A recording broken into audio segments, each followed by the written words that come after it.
नमस्कार, DD news पर आप देखना शुरू कर चुके हैं हमारा खास प्रोग्राम। इस वक्त मैं हूं लाल चंद्र सिंह। अगले 1 घंटे में हम देखेंगे कुछ ऐसी खबरें जिन पर चर्चा जरूरी है, और ये चर्चा हम करेंगे अपने संवाददाताओं और खास मेहमानों के साथ। और आज सबसे पहले बात करेंगे पश्चिम बंगाल में जो टीएमसी चुनाव तो हारी, लेकिन उसके बाद से लगातार टीएमसी में हड़कंप मचा हुआ है। लगातार इस तरह की खबरें आ रही हैं, पहले विधायक और अब सांसदों को लेकर।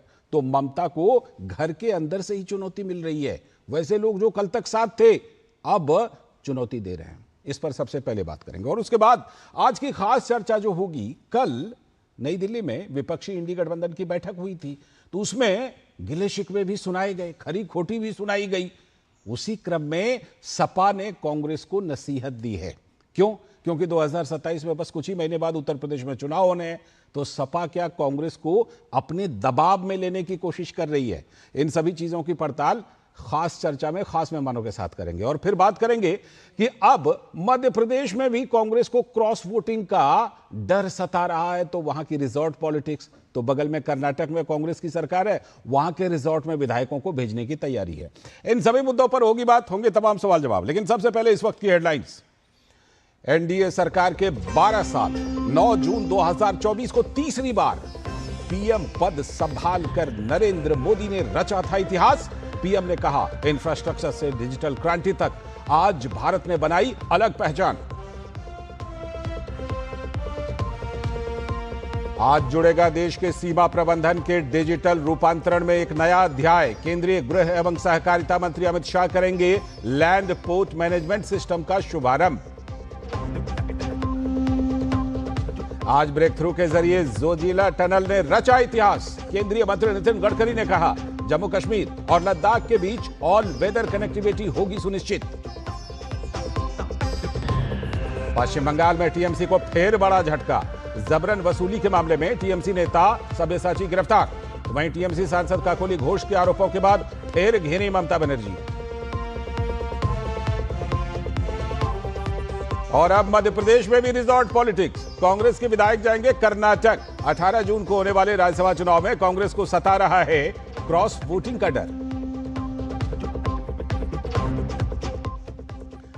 ये थे इस वक्त की हेडलाइंस। अब देखते हैं खबरों को विस्तार से। और आज जो हम सबसे पहले बात करने वाले हैं वो पश्चिम बंगाल से, जो लगातार इन दिनों खबरें आ रही हैं कि चुनाव में हार के बाद टीएमसी किस तरह से, यूं कहिए कि बिल्कुल खत्म होने को है, पिघल गई है, एकदम मेल्ट कर जाना जिसे कहते हैं। बार बार अंदर से भी चुनौती आ रही है। तो सवाल उठ रहे हैं कि टीएमसी में कौन गद्दार, कौन वफादार, और अब बचे कितने। पहले पूरी रिपोर्ट देखिए। पश्चिम बंगाल की पूर्व मुख्यमंत्री ममता बनर्जी के दिल्ली दौरे के बीच टीएमसी सांसदों के बीच फूट की खबर शायद उन्हें जरूर मिली होगी और वो जरूर चौंकी होंगी। दिल्ली आने से पहले कोलकाता में उनके 58 विधायकों ने उन्हें टाटा बाय बाय पहले ही कर दिया था। टीएमसी सुप्रीमो आज भी अपनी पार्टी को एकजुट करने के लिए संघर्ष कर रही हैं, लेकिन उनके भतीजे के नाम क्या अपने क्या पराए टीएमसी में दम घुटने की बात कर रहे हैं। सबसे ज्यादा आपत्ति उन्हीं से है, अभिषेक बनर्जी से। विधानसभा में ऋतुव्रता बनर्जी ने 58 नेताओं के समर्थन से विपक्ष के नेता के तौर पर अपना दावा पेश कर दिया। और अब दिल्ली में यहां सांसद काकोली घोष कई समर्थकों के साथ अलग होने के संकेत दे रही हैं। उनका दावा है कि उन्हें 20 सांसदों, ये सिर्फ लोकसभा सांसदों की बात कर रहा हूं, 20 लोकसभा सांसदों का समर्थन हासिल है। दल बदल विरोधी कार्रवाई से बचने के लिए बागियों को टीएमसी के जो अभी मौजूदा 28 लोकसभा सदस्य हैं, उनमें से कम 19 सांसदों के समर्थन की जरूरत है। 2/3 हिस्से की जरूरत, 19 सांसद बनते हैं। तो जाहिर है कि वो लोकसभा स्पीकर के आने का इंतजार कर रही हैं, क्योंकि लोकसभा स्पीकर इन दिनों चंडीगढ़ में है। और इन सांसदों के साथ एक अलग ग्रुप बनाने की बात भी काकोली घोष कर रही है। टीएमसी सांसद कल्याण बनर्जी और कीर्ति आजाद ने प्रेस कॉन्फ्रेंस कर पार्टी के बागी सांसदों पर जमकर हमला बोला। उन्होंने बागी सांसदों को गद्दार, भगोड़ा, ये सब कह दिया। कल्याण बनर्जी ने कहा, बागी सांसद सत्ता के बिना नहीं रह सकते हैं, उनको बंगला, गाड़ी और सुरक्षा चाहिए, इसीलिए ये सब कर रहे हैं। महज 1 महीने के अंदर ममता बनर्जी की हार के बाद उनके हाथ से पार्टी की बागडोर भी निकल गई है। आज ममता बनर्जी की टीएमसी पूरी तरह से बिखर गई है। तृणमूल के कद्दावर नेता जहांगीर खान को कल पश्चिम बंगाल में भारत नेपाल सीमा से गिरफ्तार कर लिया गया। वहीं फलता वाले पुष्पा कलकत्ता उच्च न्यायालय द्वारा उनकी अंतरिम सुरक्षा बढ़ाने से इनकार करने के बाद उन्हें हिरासत में ले लिया गया, क्योंकि न्यायालय ने कहा था कि 4 मई को चुनाव परिणाम घोषित होने के बाद उनके खिलाफ 5 पुलिस मामले दर्ज किए गए थे। तो पश्चिम बंगाल में टीएमसी में मचे हड़कंप के बीच विधायक और पार्टी के वरिष्ठ नेता फिरहाद हकीम को सोमवार को विधानसभा में विपक्ष के नेता ऋतुव्रता बनर्जी के से मिलते हुए देखा गया। सवाल यह भी है कि क्या ममता बनर्जी के सबसे करीबी और पार्टी के प्रमुख नेताओं में से एक, ममता बनर्जी के दाहिने हाथ हकीम फिरहाद हकीम, पार्टी नेतृत्व जिसे गद्दार कहते हैं, उसे मिलने के लिए गए थे? तो क्यों गए थे? उससे भी बड़ा सवाल, आज जो ममता के सामने अपनी वफादारी दिखा रहे हैं, कल क्या वो उनके खिलाफ आगे चलकर गद्दारी नहीं कर सकते हैं? एक के बाद एक हो तो यही रहा है। तो इन सब के बीच जो दिल्ली है, यहां पर सबसे प्रमुख फिगर के रूप में है टीएमसी सांसद काकोली घोष। उन्होंने 20 सांसदों के अपने साथ होने की बात कही है और स्पीकर से अलग से बैठने के लिए समय भी मांग लिया है।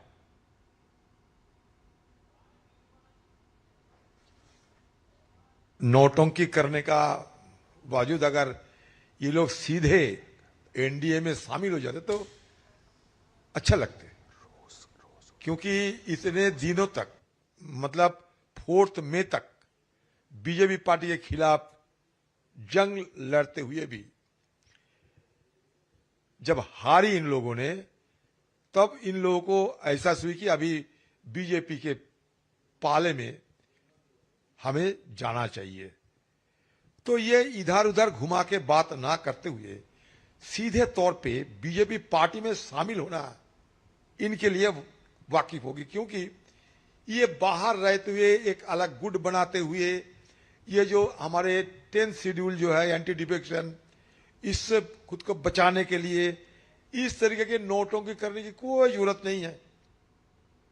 अभी जो आप सुन रहे थे, अधीर रंजन चौधरी को सुन रहे थे, कांग्रेस के बड़े नेता रहे हैं। हालांकि ये बात अलग है, कांग्रेस ने पिछले चुनाव से पहले उनको किनारे कर दिया था, लेकिन अधीर दा कह रहे थे कि ये जो टीएमसी से सांसद टूट रहे हैं, ये अलग से क्यों रह रहे हैं, सीधे बीजेपी में शामिल हो जाएं, जब ममता बनर्जी से बगावत की और एनडीए को समर्थन दे रही हैं। लेकिन काकोली घोष का क्या तर्क है, वो उन्होंने जो अलग बैठने के लिए मांगा है, उनका क्या तर्क है, उनकी बात अब सुनिए।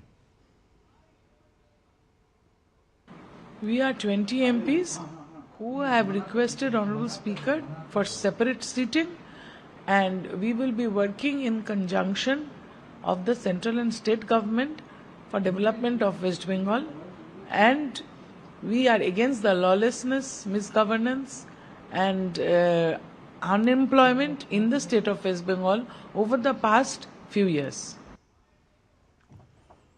ये अभी आपने काकोली घोष को सुना, और अब आपको शिवसेना उद्धव गुट के नेता संजय राउत की बातें सुनवाते हैं।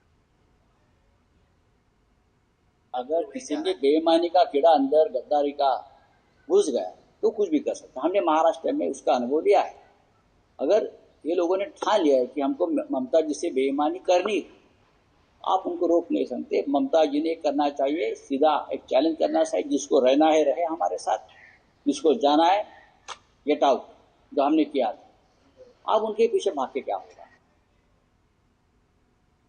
और अब टीएमसी में ममता बनर्जी के साथ जो कुछ नेता बचे हैं, जो कुछ सांसद बचे हैं, उनमें से एक प्रमुख नाम है कल्याण बनर्जी का।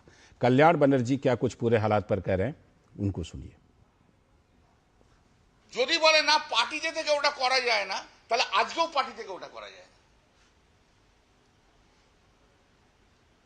যদি বলে পার্টিতে থেকে এটা করা যায় না, তাহলে আজকেও করা যায় না। পার্টি ছেড়ে দাও, দিয়ে করো, রিজাইন করো, জিতে এসো, বিজেপির টিকিটে বা ওর টিকিটে করো না ভাই, যা ইচ্ছা আমাদের সম্বন্ধে বলো। এসব দোঁয়াশলা, বিশ্বাসঘাতক, গদ্দার, এরা সুখের পায়রা। কাকলি ঘোষ ছাড়া আর সবাই 2011 পর দলে এসছে। এরা অন্য কেউ কোনো লড়াই করেনি। कल्याण बनर्जी कह रहे थे भाई जिसको जहां जाना है जाइए, इस्तीफा दे दीजिए। कह रहे हैं कि पहले अपने सांसदी पद से इस्तीफा दीजिए, फिर दूसरे के पास जाइए। ऐसा होता नहीं है, कहीं नहीं होता। जो जहां होता है, जहां अच्छा लगता है, वहां लोग करते हैं। राज्यसभा सदस्य ने दिया इस्तीफा, सुखेंदु शेखर राय ने। बहरहाल क्या कुछ कोलकाता में चल रहा है, और कोलकाता से लेकर दिल्ली तक टीएमसी को किस तरह की चुनौती मिल रही है, इसी पर बात करने के लिए हमारे साथ हमारे संवाददाता सौरभ दत्ता कोलकाता से हमारे साथ जुड़ चुके हैं। सौरभ बताइए, अभी जिस तरह की बातें चल रही हैं, कल लगभग इसी टाइम आपने ब्रेक किया था, फिरहाद हकीम मिल रहे हैं। तो फिरहाद हकीम जब मिल रहे हैं उसके बाद उस मामले में कोई डेवलपमेंट हुआ क्या? और दूसरी बात ये भी कि ये जो 20 की संख्या काकोली घोष कह रही हैं, एक बात हमेशा ये दिखाई पड़ती है कि ममता बनर्जी के साथ में 2, 3, 4 इतने दिखाई पड़ रहे हैं 28 में से। तो ये जो 20 की संख्या ये और बड़ी हो सकती है क्या? लाल जी देखिए, कल जब फिरहाद हकीम यहाँ से निकले तो उनको स्ट्रेट अवे सवाल किया गया था कि आप क्या ममता बनर्जी के साथ हैं या नहीं हैं। उन्होंने कहा नो कमेंट्स, यानी उन्होंने ये भी नहीं कहा कि ममता बनर्जी के मैं साथ हूँ और ये भी नहीं कहा कि ममता बनर्जी के मैं साथ नहीं हूँ। लेकिन नो कमेंट्स का बहुत सारे मतलब निकलता है। बाद में ऋतुव्रता बनर्जी ने भी, जो एलओपी है अब, तो वो उन्होंने भी कहा कि आगे आगे देखिए होता है क्या। और तब तक सारा भारतवर्ष देख चुका है, सारा देश देख चुका है कि कौन कौन टीएमसी के सांसद छवि में बैठे हुए हैं। और केंद्रीय मंत्री भूपेंद्र यादव जी से वो बैठक किए, फिर रात को मुख्यमंत्री शुभेंदु अधिकारी भी शताब्दी राय के घर पहुंचे, सांसद शताब्दी राय के घर पहुंचे। और फिर काकोली घोष दोस्तीदार का वो बयान कि 20 सांसद उनके साथ हैं। ये माना जा रहा है कि ये संख्या और भी बढ़ सकता है और ऐसे बहुत सारे ऐसे नाम सुनने को आ रहा है जिससे ये पहला एक्सप्रेशन यही होगा, आप भी यूट्यूब ब्रूटस, ये रिएक्शंस आ सकता है जो नाम अभी आ रहे हैं। और ये जब चंडीगढ़ से स्पीकर लौटेंगे, स्पीकर लौटने के बाद आज भी 1-2 सांसद का मिलने की बात चल रही है कि 1-2 सांसद वहाँ पे मिले हैं, दिल्ली में हैं, सभी दिल्ली में हैं।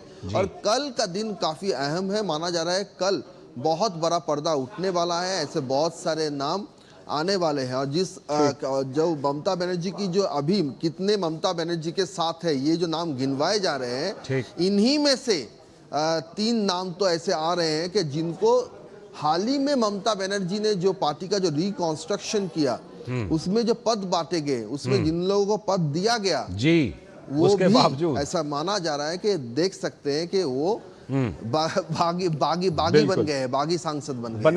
बने रहिएगा सौरभ, अभी क्योंकि कोलकाता से बहुत कुछ डेवलपमेंट हो रहा है तो आपसे और ज़रूर बात करेंगे। लेकिन इस बीच में हमारे सलाहकार संपादक विनोद मिश्र जी भी यहीं पर हमारे साथ जुड़े हुए हैं स्टूडियो में। विनोद जी, किस तरह की चुनौती? और देखिए विनोद जी, अपने यहाँ करीब 3 दर्जन राज्य हैं, पार्टियाँ तो ना जाने कितनी हैं, कोई जीतती है कोई हारती है, ठीक है। 20 साल से आरजेडी बिहार में सत्ता में नहीं आई है, करीब 10 साल से समाजवादी पार्टी उत्तर प्रदेश में सत्ता में नहीं है, और ऐसे ही बहुत सारे उदाहरण। इस तरह से पार्टी का बिखर जाना ये क्या संकेत दे रहा है कि पूरी टीएमसी क्या एक रेत के दीवार की तरह थी जो अंदर से भी चुनौती अब मिल रही है और पूरी तरह भरभरा करके गिर रही है? लाल जी, पहले मैं एक ताज़ा खबर बता दूं कि आज 4 बजे ममता बनर्जी फिर सोनिया गांधी से मिल रही है। अच्छा, तो अब ममता बनर्जी कल इंडिया गठबंधन के मीटिंग में सोनिया गांधी से मिली थी जी, और आज फिर 4 बजे उनका मीटिंग है, सोनिया गांधी से मिल रही हैं थोड़ी देर में। तो जाहिर सी बात है कि ममता बनर्जी भी कुछ सोच रही है, और वो जो उनको अपने घर से चुनौती मिली है, तो शायद वो भी एक कांग्रेस के में जाके और कांग्रेस में एक कुछ नई पहल चाहते हैं। अब कितना कांग्रेस के लोग इसको एक्सेप्ट करेंगे नहीं करेंगे ये कहना तो अभी दूर की बात है, लेकिन जो बात आपने कही है वो बहुत रिमार्केबल है। लेकिन इसको थोड़ा सा और खोलिए ना, क्या मतलब? जैसे गठबंधन की बात तो हो ही रही, क्या आप कांग्रेस के साथ मर्ज करेंगे? नहीं, कांग्रेस के साथ मर्ज करने की तो अटकलें हैं। ये तो अभी जो संजय राउत का आप सुन रहे थे, संजय राउत ने ही सजेशन दिया था कि आज की तारीख में अब एनसीपी शरद पवार को और टीएमसी को कांग्रेस पार्टी में मर्ज कर जाना चाहिए, क्योंकि वो वहीं से निकली हुई पार्टी है। और इस तरह कांग्रेस की तरफ से भी ऐसी बातें आ रही हैं। ये सब तो अब अटकलें हैं। तो बाकी बात जो है उसकी चीज़ें बताता हूं कि अभी जो डी राजा ने, अभी सीपीएम के जो नेता हैं, उन्होंने एक बात कही, सीपीआई के, तो उन्होंने जो एक बात कही है कि आखिर ममता बनर्जी और टीएमसी इस बात का कम से कम एक इंट्रोस्पेक्शन कर सकते हैं कि भाई इस पार्टी का आइडियोलॉजी क्या था। अगर किसी पार्टी के पास कोई आइडियोलॉजी नहीं है तो जाहिर सी बात है कि वो एक गुट सिर्फ सत्ता के लिए और सत्ता तक ही सीमित है, जो आपने देखा कि फरहाद हकीम नंबर 2 कमांडर थी ममता बनर्जी, कलकत्ता के मेयर, कैबिनेट मिनिस्टर, जो कलकत्ता को करना चाहे वो करते थे। बिल्कुल। और एक झटका नहीं लगा। फरहाद हकीम अभी आप देख रहे थे ऋतुव्रत बनर्जी से मिलते हुए, आपने वीडियो भी दिखाया है। तो इंपॉर्टेंट ये है कि किसी के कोई आइडियोलॉजी नहीं है इस पार्टी की, जैसे वो क्लेम करते हैं डी राजा। और बात आपको थोड़ी सी दिखेगी ये चीज कि आज टीएमसी के सांसद ममता बनर्जी के साथ जुड़े, तो उस जुड़ने का मतलब क्या है, कौन आइडियोलॉजी से जुड़े? सिर्फ ममता बनर्जी के साथ में सत्ता जब तक थी तब तक वो सारे लोग थे, अब अगर सत्ता नहीं है तो उनका कोई मतलब नहीं लगता। लेकिन अब सवाल ये है कि जो कॉन्स्टिट्यूशनल है वो मैं बताता हूं जी, कि आज की तारीख में अगर स्पीकर के पास में 20 सांसदों के समर्थन का एक अलग ग्रुप बनाने का अगर वो प्रस्ताव कोकिला घोष से आता है तो डेफिनेटली स्पीकर उसे एक अलग ग्रुप का देंगे सदन में। बिल्कुल, जैसे आपने अभी ये शिवसेना को देखा था यूबीटी के साथ में अलग होने के बाद, जैसे आपने एनसीपी को देखा था। ठीक है, तो वो एक ग्रुप तो उनको मिलना तय है। ठीक। रही बात कि जो बात कल्याण बनर्जी कह रहे थे कि जो एंटी डिफेक्शन बिल की लॉ की बात वो कह रहे थे, तो वो इन पे लागू अगर एक ग्रुप बना के होते हैं तो उन पे कोई लागू नहीं होता, क्योंकि हमने देखा है उसमें। अब इनके चैलेंज ये है कि वो एक बड़ी पार्टी के नाम पे टीएमसी का जो सिंबल है वो उसके लिए अब पश्चिम बंगाल से इलेक्शन कमीशन में आएगा, विपक्ष के जो नेता है उनकी तरफ से और इनके तरफ से, तो ये देखा जाएगा कि असली टीएमसी और नकली टीएमसी कौन है। बिल्कुल। तो ममता बनर्जी का संघर्ष आज की तारीख में इतना तय है कि उनको टीएमसी बचाना है और या फिर अपने भतीजे को बचाना है। दोनों में से कोई एक, दोनों में से कोई एक चीज उनको चुनना है। भतीजे को आज भी वहां अपने केस में उनको आज भी अपियर होना था, आज भी हाई कोर्ट में उन्होंने तीसरी बार में खुद उन्होंने बेल पिटीशन मूव की है। सीआईडी का वो इन्वेस्टिगेशन चल रहा है फर्जी हस्ताक्षर मामले में। तो अब आप देखिए कि वो चीजें ममता बनर्जी को तय करने में अभी टाइम लगेगा, लेकिन तब तक मुझे लगता है कि सीएम कम से कम टीएमसी का सुपरा साफ हो जाए। बिल्कुल, जितना समय लगेगा ना उतना ज्यादा रोज कुछ ना कुछ हो रहा है, कुछ ना कुछ रोज नुकसान हो रहा है। लेकिन जो बात अभी सौरभ विनोद जी ने कही कि ममता बनर्जी लगातार कांग्रेस के करीब जाने की कोशिश कर रही हैं क्या? जैसे सोनिया गांधी से मुलाकात है उनकी, अभी कुछ एक तस्वीर की चर्चा थी जिसमें ममता बनर्जी और सोनिया गांधी साथ बैठी थीं और काफी दोनों में एक बढ़िया इक्वेशन दिख रहा था। सौरभ, वहां से आपको कुछ खबर मिल रही है कि क्या टीएमसी और कांग्रेस के बीच कुछ मर्जर या कुछ इस तरह का इक्वेशन, इसकी कोलकाता में कोई चर्चा? लालजी देखिए, ममता बनर्जी या तो विधायक बनकर असेंबली में आएगी या फिर उनके पास और एक रास्ता है कि वो सांसद बनकर दिल्ली पहुंचे। ठीक। और ये सांसद का रास्ता अगर उनको लेना है तो उनको कांग्रेस का हाथ चाहिए, कांग्रेस का सहयोग चाहिए। इसलिए चाहिए क्योंकि बशीरहाट आसन जिसमें हाजी नूरुल इस्लाम जिनका देहांत हो गया है, इसीलिए हम कह रहे हैं कि कांग्रेस टीएमसी के 28 लोकसभा के सांसद हैं जी। वो तो जीते थे 29 सीटों से। हाँ, लेकिन जो 28 का गिनती आ रहा है क्योंकि उसको छोड़ कर आ रहा है, बशीरहाट को छोड़ कर आ रहा है। तो बशीरहाट लोकसभा में अगर टीएमसी को अपनी जीत निश्चित करना है तो उनको कांग्रेस का मदद लगेगा। ओके। तो कहीं ना कहीं जाके ये माना जा रहा है कि ममता बनर्जी इसीलिए सोनिया गांधी से मीट कर रही है कि बशीरहाट के लिए बशीरहाट का जो बाई इलेक्शन होगा उसमें उनको कांग्रेस का साथ मिले और कांग्रेस अपना कैंडिडेट और जो 2 सीटों में बाई इलेक्शन होगा, हाँ असेंबली और जो असेंबली सीट है 2, उसमें भी एक है रेजीनगर मुर्शिदाबाद और दूसरा है हुमायूं कबीर ने जो खाली की है। तो मुर्शिदाबाद में भी अगर वो हुमायूं कबीर ने जो खाली किया है, हुमायूं कबीर पहले ही कह चुके हैं ममता बनर्जी को चाहे तो ममता बनर्जी वहां खड़ा हो सकता है। हालांकि ये बयान भी अपने आप में मजेदार है। मुर्शिदाबाद में भी कांग्रेस का एक वोट बैंक है। हुमायूं कबीर का ये बयान भी बड़ा मजेदार था और मुर्शिदाबाद जिनको पार्टी से निकाला वो कह रहे हैं हम एमएलए बनवा देंगे। मुर्शिदाबाद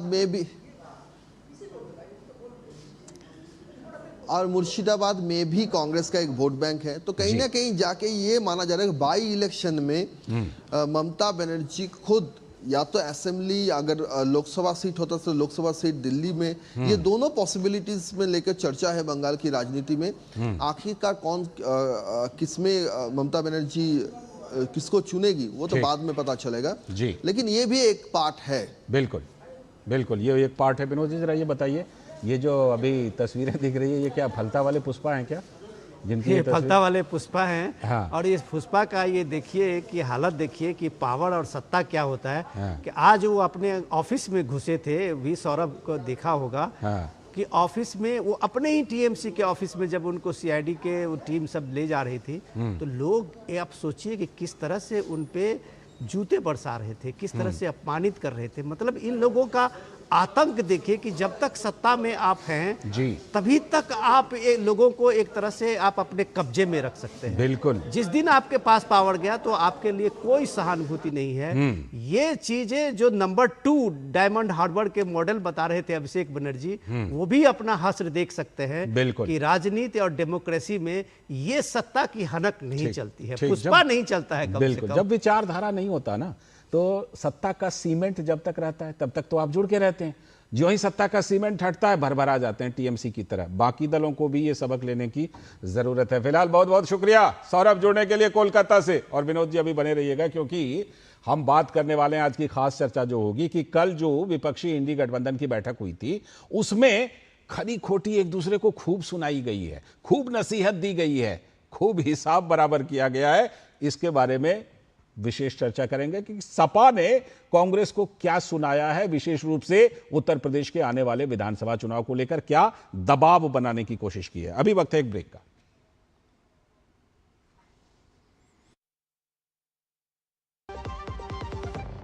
हर सुबह भारत एक नए सपने के साथ जागता है और हर सपने को, हर प्रगति को एक शक्ति आगे बढ़ाती है। पिछले 12 वर्षों में बढ़ते कोयला उत्पादन और मजबूत सप्लाई के साथ देश की ऊर्जा सुरक्षा को नई मजबूती मिली।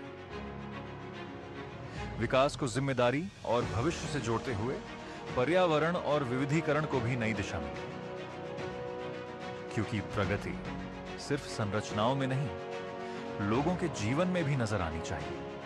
और इसी सोच के साथ आत्मनिर्भर भारत के संकल्प को मिली नई ऊर्जा। यही है कोल इंडिया, 12 साल विश्वास के, विकास के, जन कल्याण के।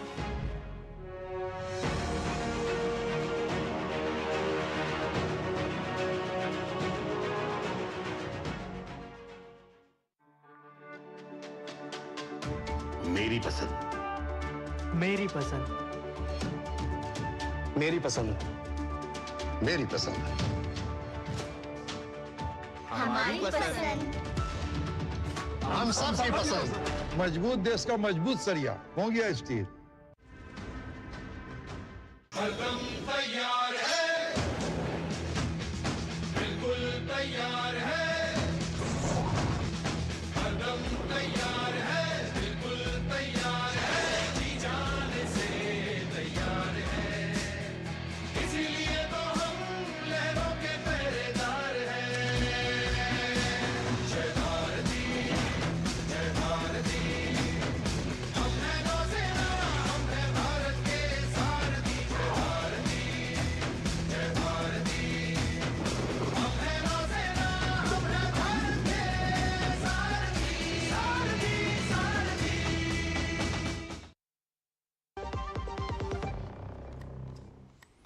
स्वागत है ब्रेक के बाद। आप देख रहे हैं डीडी न्यूज पर। इस वक्त जैसा ब्रेक पर जाने से पहले हमने बताया था कि अब हम बात करने वाले हैं खास चर्चा, खास मेहमानों के साथ। और वो खास चर्चा होगी कि कल जो विपक्षी इंडी गठबंधन की बैठक हुई उसमें एक दूसरे को खूब सुनाई गई है। उसी क्रम में सपा ने भी कांग्रेस को दबाव में लेने की कोशिश की है। पहले पूरी रिपोर्ट दिखा देते हैं।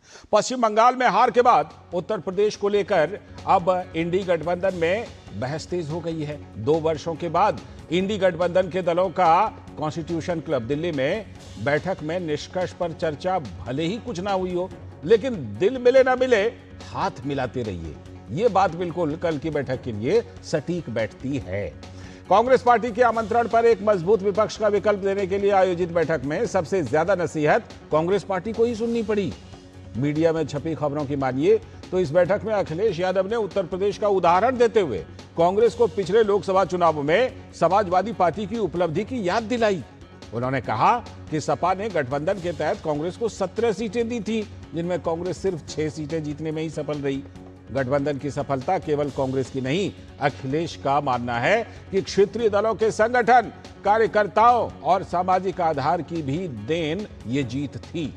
2027 का विधानसभा चुनाव होना है, उससे पहले अपनी राजनीतिक स्थिति स्पष्ट करने की कोशिश करते हुए अखिलेश ने कांग्रेस को अपनी हद में रहने की सलाह दे डाली है। जबकि कांग्रेस के लोग मानते हैं कि इंडी गठबंधन का उत्तर प्रदेश में अच्छा प्रदर्शन सिर्फ राहुल गांधी के संघर्ष का परिणाम था। अब सपा ने अधिक सीटें लेकर अपनी वाहवाही का ढिंडोरा पीटी है। सपा का संदेश साफ है कि उत्तर प्रदेश में विपक्षी राजनीति का केंद्र सिर्फ समाजवादी पार्टी ही है, जबकि कांग्रेस 2027 के चुनाव में अखिलेश को यह संदेश देना चाह रही है कि जमीन पर संघर्ष सिर्फ राहुल गांधी का है, बाकी दल तो ट्विटर पर अपनी सियासत का नैरेटिव बना रहे हैं।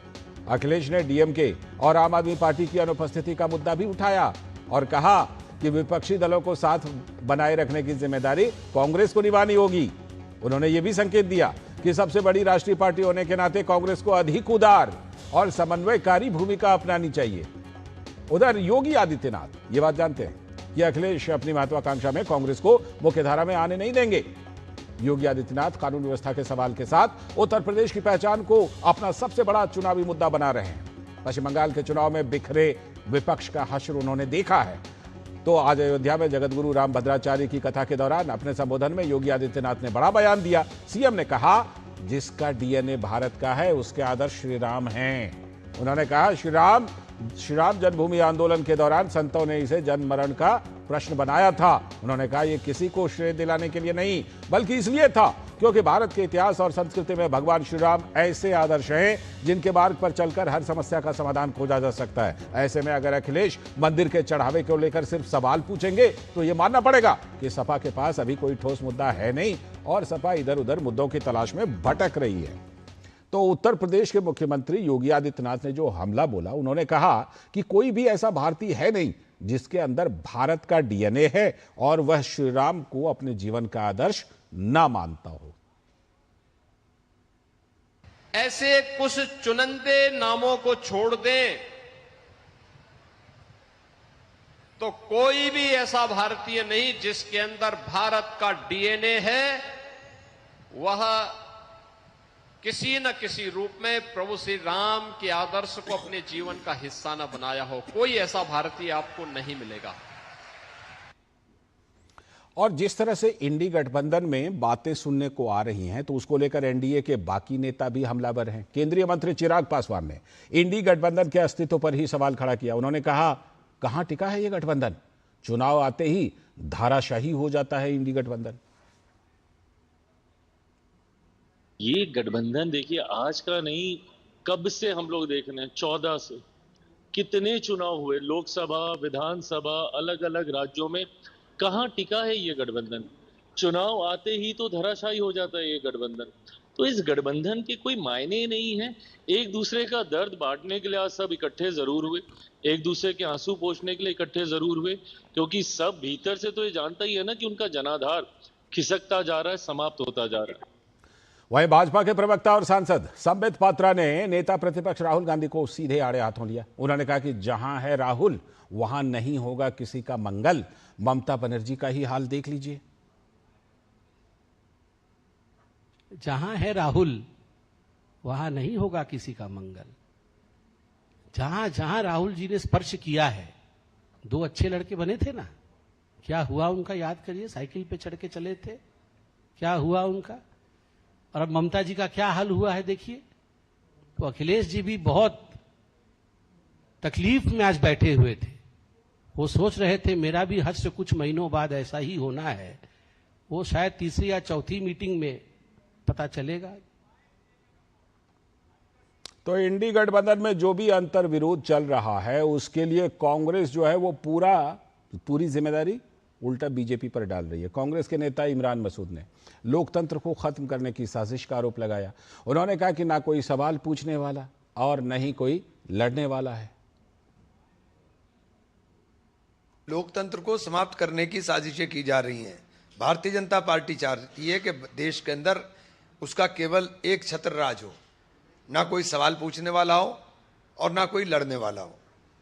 और ये लोगों को समझना चाहिए, खास तौर से क्षेत्रीय दलों को समझना चाहिए कि कांग्रेस के बिना ये लड़ाई संभव ही नहीं है। अपना दोष दूसरे पर मढ़ने से होगा नहीं। लोकतंत्र में तो सब चाहेगा कि उनका एक छत्र राज हो, लेकिन बाकी पार्टियों को अपना स्पेस बनाना पड़ता है, और पार्टियां बनाती भी हैं। बहरहाल आज इसी पर बात करने के लिए हमारे साथ अनिरुद्ध प्रताप सिंह जी, भारतीय जनता पार्टी के प्रवक्ता, जुड़ चुके हैं। स्वागत अनिरुद्ध प्रताप सिंह जी। हमारे साथ अखिलेश कटियार जी हैं, समाजवादी पार्टी के प्रवक्ता। अखिलेश जी स्वागत बहुत बहुत। और हमारे संवाददाता विकास सिंह लखनऊ की जमीन से जुड़े हैं, और हमारे सलाहकार संपादक विनोद मिश्र जी यहीं पर स्टूडियो में। विकास सिंह के पास चलता हूं। विकास, कल सपा ने जिस तरह की बैटिंग की है भाई, मुझे तो लगता है दो चीजें सपा ने की। एक तो जहां जहां कमजोर नस था वहां बढ़िया से दबाया सपा ने, हैं कि वो डीएमके चली गई, आम आदमी पार्टी नहीं आई, ये बढ़िया से दबाया। उसके बाद कहा कि कांग्रेस को ही जिम्मेदारी निभानी पड़ेगी, कांग्रेस बड़ा दल है ना, तो कांग्रेस को ही जिम्मेदारी निभानी चाहिए सबको साथ लाने के लिए। क्या संकेत दे रहे हैं अखिलेश यादव विशेष रूप से कांग्रेस को, और दूसरी तरफ धुआंधार बल्लेबाजी योगी आदित्यनाथ की?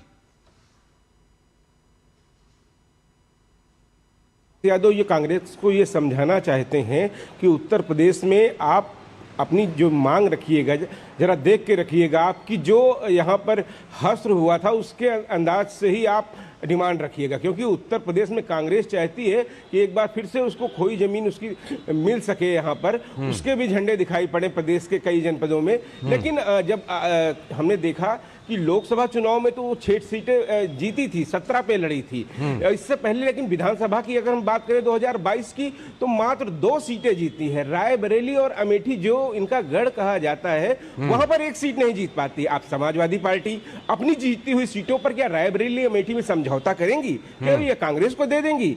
ये सारी चीजें हैं। इसी को लेकर अखिलेश यादव बताना चाहते हैं कि जिस तरीके से हमारी पार्टी का संगठन है, आपकी पार्टी का संगठन है, पूरे प्रदेश की 403 विधानसभा सीटों पर क्या कांग्रेस के पास कोई जनाधार है, उनके वर्कर हैं हर एक बूथ पर?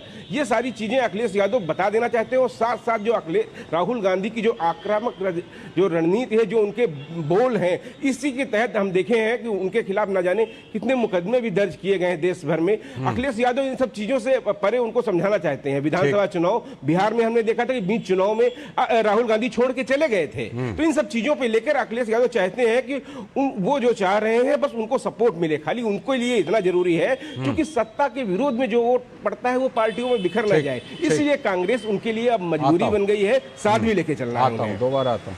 और विनोद जी, ये जो संकेत अखिलेश यादव दे रहे हैं, इस पहले भी कांग्रेस के ऊपर बिहार से लेकर यूपी तक ये आरोप लगे हैं कि भाई आपको सीटें देते हैं, आप सीटें खराब कर देते हैं हमारी। चाहे आरजेडी ने भी बहुत सारी सीटें लड़ने के लिए दी थी पिछली से पिछली बार 2020 में, और अखिलेश यादव ने भी 2022 में दी थी। तो कांग्रेस को ये कहते हैं कि भाई आप सीटें तो काफ़ी ले लेते हैं, लेकिन हमारी सीटें खराब कर देते हैं, हमारी जीतने की संभावना खत्म हो जाती है, विनेबिलिटी देखेंगे इस बार। लेकिन कल की मीटिंग को अखिलेश यादव ने एक मौका ढूंढ लिया कि ये एक ऐसी मीटिंग है जिसमें मैं अभी से कांग्रेस के ऊपर दबाव बना सकता हूं। लाल जी, ये मीटिंग तो इंडिया गठबंधन की कांग्रेस ने बुलाई थी जी, और मुझे लगता है कि कांग्रेस पार्टी को एक तरह से पंचिंग बैग जो होता है वो बना दिया गया था। वहाँ जो खबर है वहाँ के उस हिसाब से तो जो आया और एक अपना पंच मार दिया उस बैग पे। अब जैसे सीपीएम का सवाल था केरल से कि भाई आप हम तो इस मीटिंग में हैं, लेकिन आप पूरे केरल में घूम घूम के बताते रहे लोगों को कि भाई ये जो है छापा मारो उनके यहाँ। नहीं, बीजेपी की बी टीम है। बी टीम है, और छापा क्यों नहीं मारते? तो आप हमें वहां पे बीजेपी की बी टीम कहते हैं, यहाँ अपने साथ बैठाते हैं। उसी तरह अखिलेश ये याद दिला रहे थे कि अगर डीएमके यहाँ नहीं है या आम आदमी पार्टी नहीं है, इसकी जिम्मेदारी किसकी है? कांग्रेस की है। तो आपको अपने अलायंस के साथ में रहने का आपको वो कलक है ही, आर्ट ही नहीं है, या आपका बड़ा दिल नहीं है। तो वो बड़ा दिल दिखाने के लिए अखिलेश जो कह रहे थे कि देखिए ये सत्ता का जो गणित है ना, अखिलेश को पता है कि भाई यूपी में अगर उनकी अपनी नंबर ऑफ सीट्स होगी उसी के हिसाब से वो अपना सीएम का दावा कर सके। कांग्रेस का जो संघर्ष है, राहुल गांधी का जो संघर्ष है, और डेफिनेटली है पूरे भारत में, अगर आप कहें तो आप ऑनेस्टली ये कह सकते हैं कि विपक्ष की तरफ से अभी कौन कोई लड़ रहा है, तो सिर्फ राहुल गांधी दिखाई देता है। और अगर राहुल गांधी का अगर संघर्ष को अगर सपा अखिलेश यादव एक ट्विटर हैंडल पे कहेंगे ये हमारा पीडीए है, तो भाई इसका मतलब है कि आप राहुल गांधी के संघर्ष को एक तरह से इग्नोर कर रहे हैं। तो अभी मसूद की बात से ही मैं कह रहा हूं, उसने जो कहा कि भाई आप क्षेत्रीय पार्टियां जो भी है वो बगैर कांग्रेस के सपोर्ट के आप चाहेंगे कि आप संघर्ष भी नहीं करेंगे, आप राहुल गांधी का जो संघर्ष है उसका फायदा भी लेंगे। ठीक। तो ये चीजें आपको देखनी पड़ेगी। मुझे नहीं लगता किसी भी सूरत में जो अगर 2024 का मॉडल और टेम्पो अखिलेश यादव बनाए हुए हैं कि हमने पीडीए की तरह से जीता है, तो मुझे नहीं लगता कि 2027 में इनका कोई भी अलायंस किसी भी रूप में काम करने वाला है। ठीक। अखिलेश जी, जिस तरह से कि एकदम चुन चुन करके बढ़िया से जिम्मेदारी डाली कांग्रेस पर, तारीफ करते हुए कि भाई आप राष्ट्रीय पार्टी हैं, आपकी जिम्मेदारी बनती है, और जो नहीं आए थे उनको गिना दिया, बढ़िया से गिना दिया कि डीएमके नहीं आई, आप नहीं आई, क्यों नहीं आई, आप दीजिए जवाब। और दूसरी तरफ वो आपको कहते हैं कि खाली ट्वीट खेलने से एक्स पे काम नहीं होगा। क्या कोशिश है, क्या आने वाले चुनाव को लेकर के दोनों पार्टियां एक दूसरे को अभी से दबाव में ले रही हैं कि भाई ज्यादा सीटें ना मांगना? नहीं, मैं इस बात को लालचंद साहब दो मुद्दों से जोड़ना चाहते हैं जी। आज अगर 2024 से 2029 के बीच में जो नरेंद्र मोदी जी की सरकार चल रही है, अगर कांग्रेस बड़ा दिल दिखाती जो मेरे नेता कह रहे हैं, तो आज नरेंद्र मोदी की सरकार केंद्र में नहीं होती। जब सारे क्षेत्रीय दल इकट्ठे हुए थे, नीतीश कुमार जी ने सब क्षेत्रीय दलों को इकट्ठा किया था, तो कांग्रेस को क्या ये जिम्मेदारी नहीं बनती थी कि उनको संयोजक बना के अपोजिशन की एकता को इकट्ठे करें और बड़ा दिल दिखाएं? तो वो जो गलती हुई उसकी सजा हम आज भोग रहे हैं। और दूसरी बात यह है कि आज हम अगर कांग्रेस के साथ ने समझदारी के साथ दिल्ली में अलायंस किया होता तो बीजेपी की सरकार नहीं आती। तो इस तरीके से हम कांग्रेस को अपने वजूद के साथ समझौता करने की बात नहीं करते, लेकिन वो जो 2024 के अंदर जो आपने नीतीश कुमार जी को राष्ट्रीय संयोजक इंडिया अलायंस का घोषित अखिलेश जी काम किया था, उसकी कीमत पूरा विपक्ष। अखिलेश कटियार जी, मैं आ रहा हूं आपके पास। जिस बात का आप जिक्र कर रहे हैं और जिसकी जिम्मेदारी आप कांग्रेस पर डाल रहे हैं, आपको लगता नहीं आप कुछ ज्यादा ज्यादती कर रहे हैं कांग्रेस के ऊपर? क्योंकि जो रिपोर्ट आई बाद में, अभी संजय झा ने एक जगह पर बात कही भी कि वो तो खेल खराब किया था टीएमसी और आम आदमी पार्टी ने, आप उसकी पूरी जिम्मेदारी कांग्रेस पर डाल रहे हैं भाई। अगर राहुल गांधी आगे बढ़ के जिन्होंने खराब किया था उनका जो एक मामला है, ठीक है, बात आई, लेकिन अगर कांग्रेस लालचंद साहब मजबूती से ये कहती कि आज जरूरत है बीजेपी को सत्ता से हटाने की, आम आदमी के अधिकारों को बचाने की, तो कौन मना करता? इस बात में पॉइंट है, मान गए, इस बात में तो पॉइंट। आज देश में स्थिति दूसरी होती, आज बीजेपी की सरकार नहीं होती दिल्ली। लेकिन आप जो गिना रहे हैं अखिलेश जी, अब वो वाली घटना क्यों गिना रहे हैं? यही दबाव में लेने के लिए ना कि भाई सीटें कम मांगो। लालचंद साहब, ये बात वो नहीं है। हाँ। दूसरी बात ये है कि आज जो मीडिया में भी बात आती है कि हमारे आपसी मतभेद है, ये आपस में द्वंद्व है। भाई, हम सार्वजनिक जीवन में हैं और सार्वजनिक जीवन के अंदर आपसी मतभेदों को बुला के भी राष्ट्र के लिए हम एक साथ बैठते हैं। ये सार्वजनिक जीवन में यही हमारा कर्तव्य है, यही हमारा दायित्व है। ठीक है, मैं जवाब लेता हूं। राष्ट्रीय मुद्दों को हम तो एक बात और कह के अपनी बात पूरी करेंगे लालचंद साहब जी। विपक्ष पे हमला बोलने का जो इतिहास है, योगी साहब का विपक्ष पे हमला बोले, अच्छा लगता है, लेकिन जिन मुद्दों को आप कह के सत्ता में आए थे उन मुद्दों पे भी हमला बोल दीजिए तो प्रदेश की जनता, वो वाले मुद्दे आप उठाइएगा ना चुनाव प्रचार के दौरान, उसको उठाइएगा जरूर। तीसरी बात जो संबित पात्रा साहब कह के ये दो लड़के आए थे, उनका क्या असर हुआ? लालचंद साहब, असर तो ये हुआ कि 73 को हमने 33 में समेटा है। ठीक है, वो डेटा तो भाई जो आपका है वो बिल्कुल है, उसमें तो कोई किंतु परंतु है नहीं। अनिरुद्ध जी, अयोध्या से लेकर चित्रकूट तक आता हूँ, दूसरे राउंड में आता हूँ। अखिलेश जी आता हूँ। अनिरुद्ध जी ये बताइए कि भाई ये मिल रहे हैं, अपना बैठ रहे हैं, एक दूसरे को अपने शिकवा शिकायत सुना रहे हैं, जो भी है, दिल मिले ना मिले हाथ मिला रहे हैं, ऐसी भी बातें आ रही हैं। लेकिन इसमें भाई आपको एनडीए को क्या दिक्कत लग रही है? एनडीए क्यों कह रही है कि नहीं ये तो, चाहे चिराग पासवान हमला बोल रहे हैं, चाहे आपके नेता हमला बोल रहे हैं कि भाई बस ये लोग ऐसे ही आ रहे हैं और एक दूसरे से धींगा मुश्ती भी कर रहे हैं। तो ये जिस तरह से इंडी गठबंधन की बैठक हुई, इस बैठक में कल ही आपने बढ़िया से वो टीएमसी वाला खेला भी कल ही आपको करना था, आगे पीछे कर सकते थे, पलीता लगाने का काम किया कल। देखिए है क्या कि ये इंडिया अलायंस जो भानुमति का कुनबा है, धीरे धीरे सारे लोग बिखरते चले गए, मतलब दूध था, दूध में नींबू डाल दिए। अब आप एक बात बताइए कि कांग्रेस के लोग कैसे भूल सकते हैं कि उनको चिरकुट कहा गया है 2023 के चुनाव में। समाजवादी पार्टी के नेता कैसे भूल सकते हैं कि अखिलेश वखिलेश कहा गया, मतलब एक दूसरे का सम्मान नहीं किया गया। तो दिल में याद दिला के और ज्यादा खटास पैदा करना चाह रहे हैं क्या? भाई कैसे कोई भूल सकता है? भाई किसी कैसे हिम्मत हो सकती है चिरकुट बोलने के लिए, और किसी कैसे हिम्मत हो सकती है कि अखिलेश वखिलेश बोलने के लिए। और राहुल गांधी और कांग्रेस को इंडिया अलायंस के जो भी बच्चे खुचे पार्टनर हैं वो स्टेपनी के तरीके से यूज करते हैं। स्टेपनी कैसे यूज होती है? गाड़ी जा रही है, कहीं पंचर होने की बात है, वही स्टेपनी लगा लो, और उसके बाद में, और स्टेपनी के कई उदाहरण है, जम्मू कश्मीर उमर अब्दुल्ला ने यूज किया स्टेपनी के रूप में, फिर किनारे लगा दिया, जेएमएम ने यूज किया, फिर किनारे लगा दिया। अखिलेश यादव को 2% वोट की जरूरत थी तो 2% के लिए यूज किया, उसके बाद कहा कि अरे 7 सीट जो लोकसभा की जीते वो तो मैंने जिता दिया। तो जाहिर सी बात है कि एक दूसरे को नहीं स्टेपनी के तरीके से यूज करते हैं और एक दूसरे को जबरदस्त गाली देते हैं। विकास सिंह ये बताइए कि पिछले, मैं अगर कहूं करीब 1 महीने से मुख्यमंत्री योगी आदित्यनाथ एक अलग ही फॉर्म में चल रहे हैं भाई। उन्होंने क्या, बिल्कुल अब लग रहा है कि अभी से लेकर विधानसभा चुनाव होने तक मुख्यमंत्री योगी आदित्यनाथ इसी तरह से अपने मुद्दों को लेकर के जो एजेंडा उनका रहता है, राष्ट्रवाद का, हिंदुत्व का, सुरक्षा का और कानून व्यवस्था का, ये तमाम मुद्दों को वो हर जगह लगभग उठा रहे हैं। योगी आदित्यनाथ जी की क्या पॉलिसी है कि अभी से लेकर चुनाव तक ये टेम्पो, ये मोमेंटम बिल्कुल बना के रखा जाए?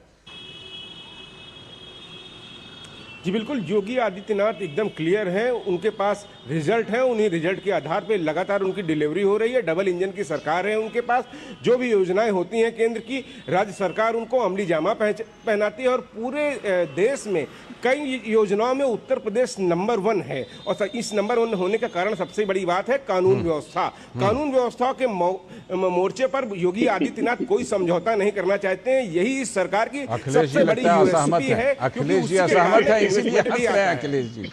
ठीक है, आऊंगा इस पहलू पे बात करेंगे। आंकड़े नहीं देखते विकास जी, उत्तर प्रदेश के एनसीआरबी के आंकड़े का हवाला दीजिएगा क्या?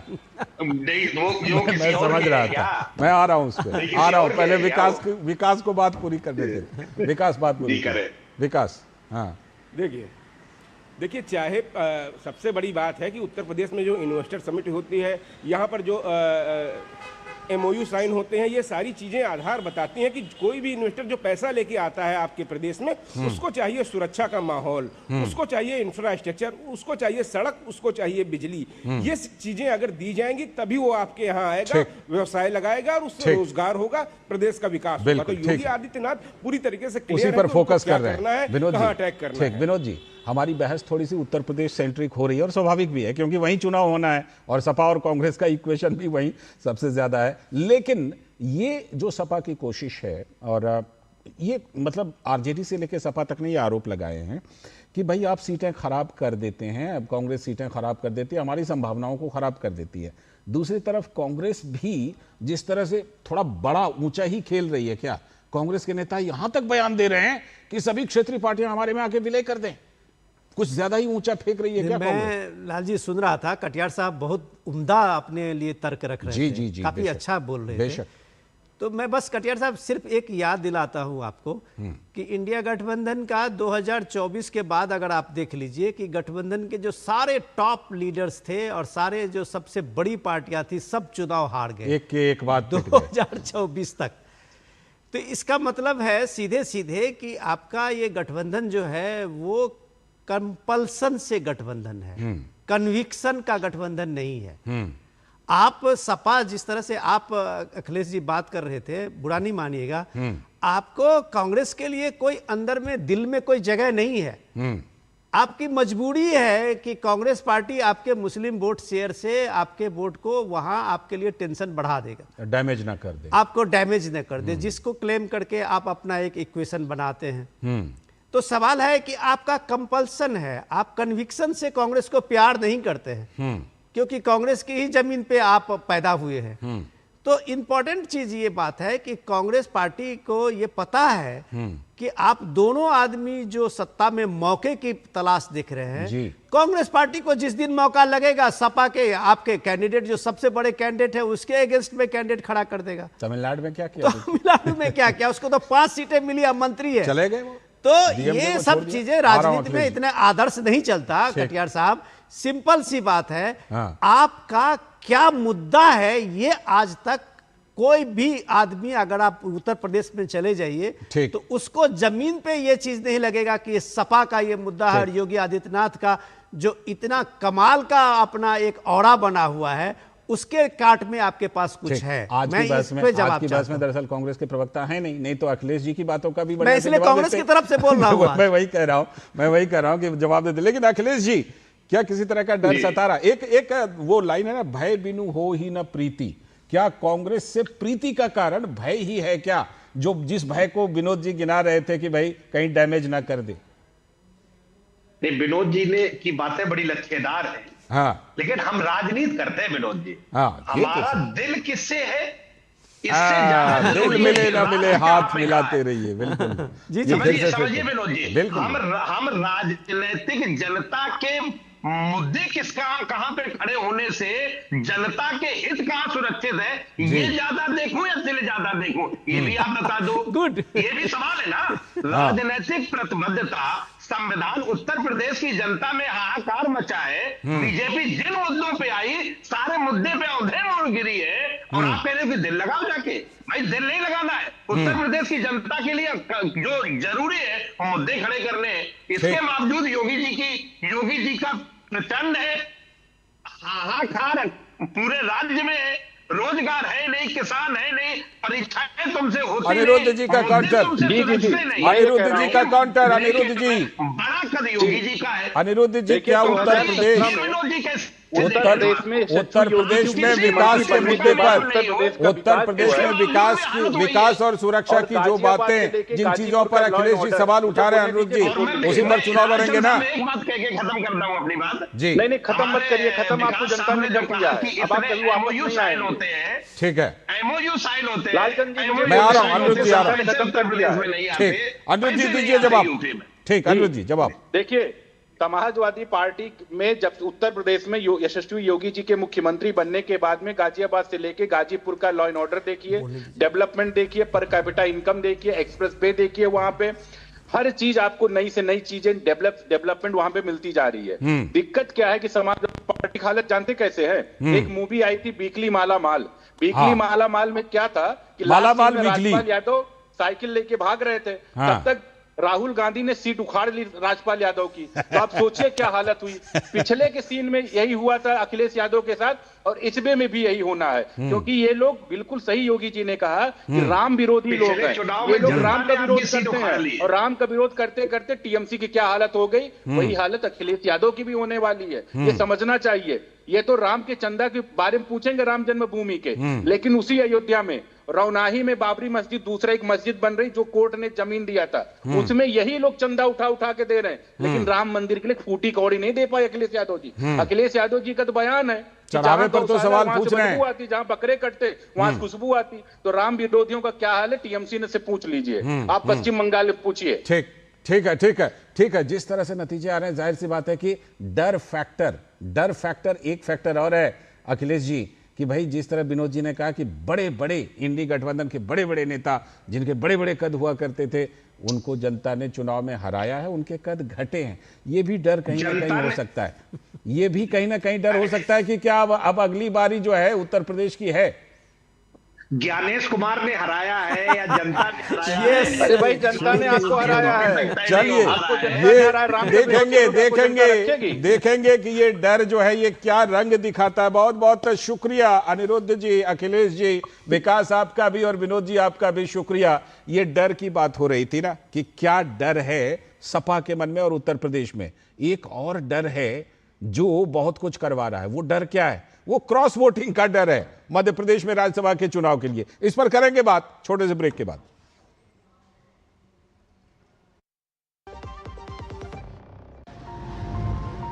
जब मैंने नई लाइफ शुरू की थी ना बेटा, तो सफर में 1000 चुनौतियां मिली, पर साथ में हौसला भी मिला, रफ्तार भी मिली, भरोसा मिला, फिर लक्ष्मी मिली। अब तुझे आगे लेके जाना। हमारा पहला लक्ष्य है कि देश में सामान्य से सामान्य मानवीय के जीवन में सुगमता आए। 12 साल विश्वास के, विकास के, जन कल्याण के। जब धरती चीर कर निकलता है लोहे का पत्थर और मिलता है मोंगिया के जोश से, फिर तपता है, पिघलता है और बनता है फौलाद। अब होता है सरिया सारी खूबियों के साथ। मोंगिया स्टील, मजबूत देश का मजबूत सरिया। पता है, लोग अक्सर मुझसे पूछते हैं कॉल सेंटर का स्टेडी जॉब क्यों छोड़ा। I wanted more out of life. बस मैंने अपना स्टार्टअप शुरू किया। जानना चाहोगे कैसे? Then start up your own business as an LIC agent. यहाँ सब कुछ है, great products, zero investment, leading organization and unlimited opportunities. तो क्या आप तैयार हैं? LIC एजेंट बनो, अब बड़ा सोचो। हमारी वेबसाइट पर जाएं या अपनी नजदीकी LIC शाखा से संपर्क करें। स्वागत है ब्रेक के बाद। आप देख रहे हैं डीडी न्यूज पर इस वक्त, और ब्रेक पर जाने से पहले एक और डर की बात कही थी। वो डर मध्य प्रदेश से है, कांग्रेस को क्रॉस वोटिंग का डर। रिपोर्ट देखिए पहले। राज्यसभा की सीटों के लिए हो रहे चुनावों के लिए कांग्रेस का डर। मध्य प्रदेश में कांग्रेस को क्रॉस वोटिंग का सबसे अधिक डर है। कांग्रेस ने मध्य प्रदेश से दरअसल राज्यसभा के लिए मीनाक्षी नटराजन को अपना उम्मीदवार बनाया है। और पहले उम्मीदवार के तौर पर किन किन नामों की चर्चा थी? दिग्विजय सिंह, कमलनाथ, जीतू पटवारी, इन सब के नामों की चर्चा थी। ये पहले चर्चा हो रही थी, लेकिन कांग्रेस ने उम्मीदवार किन को बनाया? मीनाक्षी नटराजन को अपना उम्मीदवार बना दिया। अब इससे कांग्रेस में असंतोष की खबर आ रही है। कमलनाथ समर्थक और दिग्विजय सिंह के समर्थक विधायकों से कांग्रेस को डर है। उधर बीजेपी ने क्या खेला किया? बीजेपी 2 सीटें वहां से राज्यसभा की आसानी से जीत सकती थी, लेकिन बीजेपी ने तीसरा उम्मीदवार भी उतार दिया मैदान में। तो अब क्रॉस वोटिंग के डर से कांग्रेस अपने विधायकों को कर्नाटक भेजेगी। पहले भी कई राज्यों में इस तरह की आपने खबर सुनी थी, क्रॉस वोटिंग, और उसके डर से रिजॉर्ट पॉलिटिक्स हुई थी। जहां पर अपनी सरकार होती है वहां भेज देते हैं। 18 जून को दरअसल राज्यसभा के लिए मतदान होना है, तो विधायकों के, कांग्रेस के विधायकों के पाला बदलने का खतरा है। इससे पहले भी कई राज्यों में कांग्रेस को ऐसा झटका बड़ा बड़ा लग चुका है, जिसमें कि कांग्रेस के विधायकों ने क्रॉस वोटिंग कर दी। लेकिन कांग्रेस के नेता, जो मध्य प्रदेश के बड़े नेता हैं, दिग्विजय सिंह, उन्होंने कहा, मैं देखने आया हूं कि कांग्रेस के विधायक कहां जा रहे हैं। मुझे बताया गया कि भाई कांग्रेस के विधायक चार्टर्ड एयरक्राफ्ट से जा रहे हैं। मैंने कहा चलो देखिए अपने कहां जा रहे हैं। लेकिन कांग्रेस ने जिनको उम्मीदवार बनाया, मीनाक्षी नटराजन, उन्होंने कहा कि कांग्रेस चुनाव लड़ेगी और चुनाव को जीतेगी भी। कांग्रेस लड़ेगी और जीतेगी। अभी हम सब नॉमिनेशन भरने एक साथ जा रहे हैं। लेकिन कांग्रेस दोष कहीं और भी मर रही है। कांग्रेस के नेता सोहन लाल ने बीजेपी पर लोकतंत्र के दुरुपयोग का आरोप लगाया। उन्होंने कहा, हम सचेत हैं इस बार और हम सभी विधायक एक हैं। जैसे खबर आ रही है, बीजेपी अपना प्रयास कर रही है। देखिए, वो लोग तो सत्ता में बैठे हुए हैं और दुरुपयोग करते हैं लोकतंत्र का, और इसीलिए हम लोग सचेत हैं और उसी कारण हम लोग सभी विधायक एक हैं और परिवार के साथ में हम लोग बाहर जा रहे हैं। मध्य प्रदेश की राजनीति को अच्छी तरह समझने वाले हमारे संवाददाता अजीत द्विवेदी हमारे साथ जुड़ चुके हैं। वो बताएंगे क्या कुछ मध्य प्रदेश का इतिहास रहा है। मध्य प्रदेश में जिस तरह से तीसरा नाम अजीत उतार दिया है, क्या लग रहा है भाई? वहां हालांकि कोशिश तो पूरी होगी कि बगल में कर्नाटक सरकार है, थोड़ी गर्मी भी है, रिजॉर्ट में थोड़ा अच्छा लगेगा विधायकों को, लेकिन कई बार ऐसा भी देखा गया अजीत कि रिजॉर्ट से लौट कर भी विधायक कांड कर देते हैं। हरियाणा में ऐसा देखा गया था। मध्य प्रदेश में क्या दिलचस्प हो गया है राज्यसभा का चुनाव अजीत? बिल्कुल लालचंद, अगर आपको याद हो कि 2019 की तस्वीर फिर से आंखों के सामने घूम रही है, जब ज्योतिरादित्य सिंधिया ने बगावत कर दी थी और उनके भी जो विधायक थे, जो कांग्रेस के विधायक थे, उनको भी इस तरीके से बेंगलोर ले जाया जा रहा था, रिजॉर्ट में ले जाया जा रहा था। ठीक वैसी ही तस्वीर एक बार फिर से जो है वो दिखाई दे रही है, और जबकि इस बार मामला जो है राज्यसभा चुनाव का है। देखिए, पूरा गणित अगर समझें आप तो 30 जो है विधानसभा की सीटें हैं मध्य प्रदेश में, जिसमें कि 228 सीटें जो है अभी हम कह सकते हैं कि जो सदस्य हैं वो पहली वरीयता का वोट डालेंगे। 58 पहली वरीयता का वोट चाहिए एक राज्यसभा सांसद के लिए।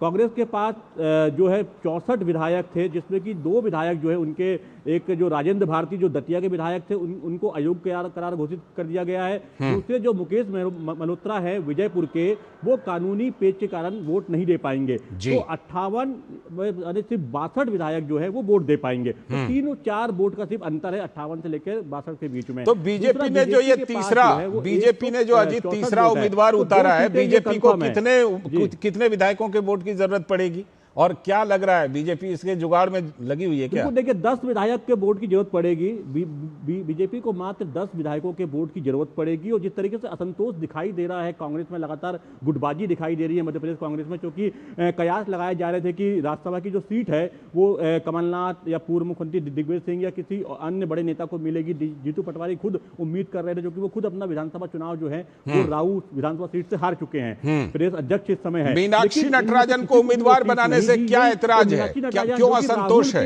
मीनाक्षी नटराजन के नाम पर असंतोष क्यों है? जी देखिए, मीनाक्षी नटराजन जो है वो राहुल गांधी की खास मानी जाती हैं, करीबी मानी जाती हैं। युवा जो एनएसयूआई में काम कर चुकी हैं, जो कांग्रेस के युवा मोर्चा में काम कर चुकी हैं, और जो एक कोर टीम थी जो राहुल गांधी की, उसमें वो खास तौर पे मानी जाती है। पूर्व सांसद रह चुकी है मध्य प्रदेश से, लोकसभा का चुनाव उन्होंने लड़ा था और जीता था वहां से, और काफी करीब मानी जाती है वो राहुल गांधी की। तो कहीं ना कहीं दिल्ली से सीधा ये नाम आया है, उस कारण से एक असहज की स्थिति में बनी हुई है। और जो समर्थक है, चाहे कमलनाथ के समर्थक हो चाहे दिग्विजय सिंह के समर्थक हो, उनमें बेचैनी है। तो वो बेचैनी कहीं ना कहीं विद्रोह ना बन जाए, यही कारण है कि कांग्रेस जो है अपने विधायकों को जो है बीजेपी इसी असंतोष के बीच से अपना रास्ता निकालना चाहती है। शुक्रिया फिलहाल अजीत जुड़ने के लिए और मध्य प्रदेश के गणित को समझाने के लिए। अब देखना दिलचस्प होगा कि आखिर 18 जून को होता क्या है। फिलहाल आज के इस वक्त में इतना ही। पूरी टीम को दीजिए अनुमति। नमस्कार।